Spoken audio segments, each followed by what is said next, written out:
So tell us about the Texas Diabetes Institute. What's the mission here? The mission here is to be a one-stop shop for diabetic care. Mm-hmm. If a patient gets diagnosed with diabetes, a lot of times they come here for primary care, endocrinology, diabetes nutritionists, education. Mm-hmm. We have a wound care clinic just in case. We have a foot and ankle clinic in case any complications arise. We have physical therapy. We even have a gym. It's a one-stop shop to really get a patient to understand and learn everything about the condition that they have been hopefully probably recently diagnosed with, and to get everything under control in one place. You must see a lot of patients.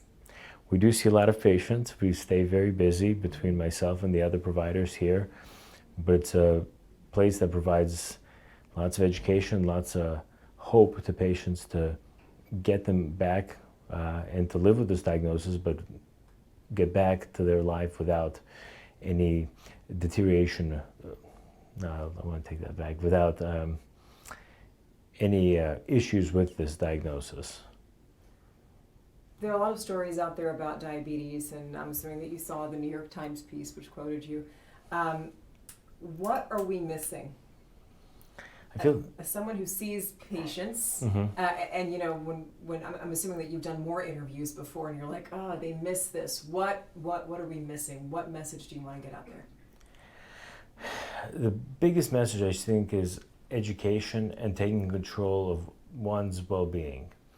You know, the biggest thing is see your doctor regularly, get checked. Upon diagnosis of diabetes, that's the first step to beginning to manage it, and not let the complications take a hold of you instead of you taking a hold of the diagnosis. Because a lot of these complications are preventable. And a lot of times, you know, even if patient, you know, we see patients that haven't been, you know, they just got diagnosed, but they've been probably diabetic for the last 5-10 years. And a lot of damage has been done, but that doesn't mean that the quality of life has to deteriorate. It means that now is the time to get your education here, take control of your health, take control of your well-being, because they have the rest of their life to live.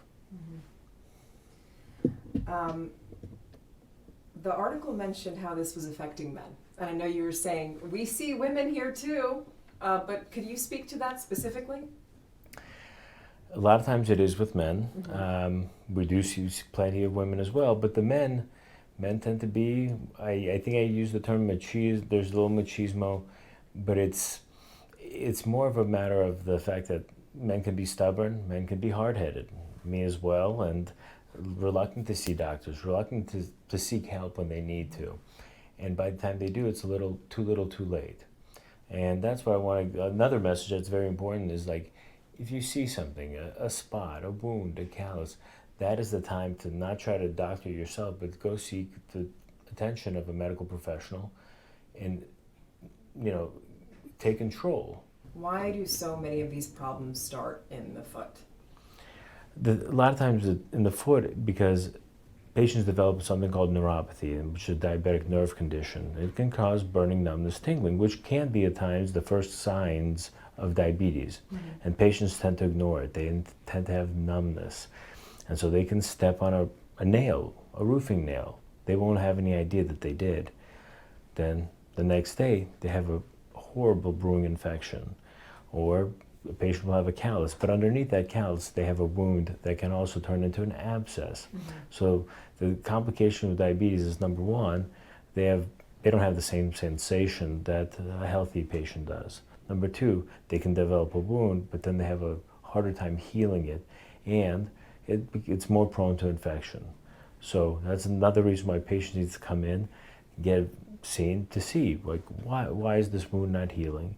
Is there an issue with circulation? Is there an issue with infection? Is there a nutrition issue? So that's why get seen, get checked, and get a full scope. Time out. Is that why, okay, something just clicked for me, because with your patient, with Carlos, I asked him when he showed me the video of his foot when it was in bad shape, I said, ooh, did that hurt? And he was like, no, not really. I was like, it looks like it hurts. And is that the neuropathy that you're talking about? Correct. Okay, got So it. that's the biggest thing. So neuropathy is, okay, it's good and bad. It's good because I can go clean up something in clinic that they have no feeling about. Even though the patient you had seen previously, Miss, I'm not gonna name. Yeah, sure.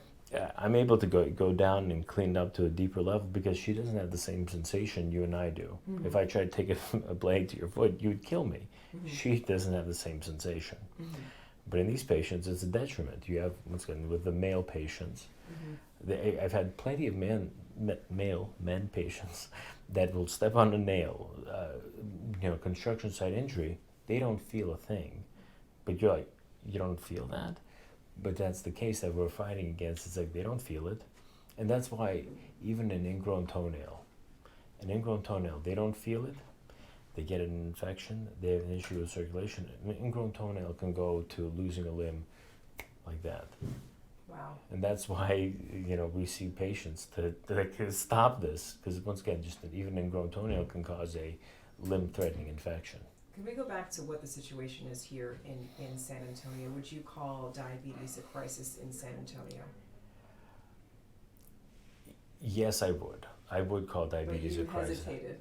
Well, because I don't want to be, statistics aside, the amount of patients we see, the amount of uncontrolled diabetes we see, I do think it's a crisis. I don't want to be amputating. My colleagues don't want to be amputating. These are things that can be avoided. I'm not saying all of it. Previously, I think someone mentioned that I said all of it's avoidable or preventable. That's not the case, but a lot of it can be. I do think it's a crisis. Mm-hmm. Our population needs to know the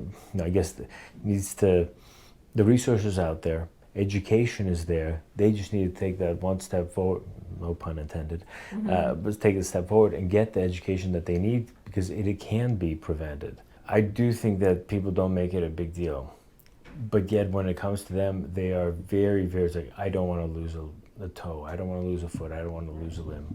Every time I get a new patient, I stress to them like, yeah, your foot looks fine now, but you probably know patients, you probably know people in the community who've lost a toe, a foot, a limb. Like, everyone in this community, everyone does, and that's what makes it so pressing that people need to take control and be like, yeah, it's not just a diagnosis where your sugars are elevated.